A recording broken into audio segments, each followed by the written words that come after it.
My name is William Labbancz, and I'm the real estate broker at Sailwinds Realty. Today I'm going to go over how to assign a Supra Lock Box to your listing. So to start out, you want to head over to Supra's website, which is superweb.suprakim.com, and log in, and that will take you here, the home page. On the left-hand side, you'll see Assign Listing, and from the drop-down, select the lockbox that you'd like to assign to your listing. And once you're there, just go ahead and enter in the MLS number, which in my case is W784009. Select Assign,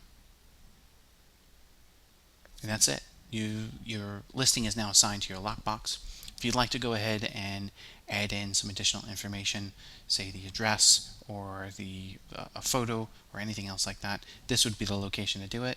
And then at the bottom of the page, select Save. If you have any questions, feel free to leave a comment below or reach out to us directly. Thank you so much and have a great day.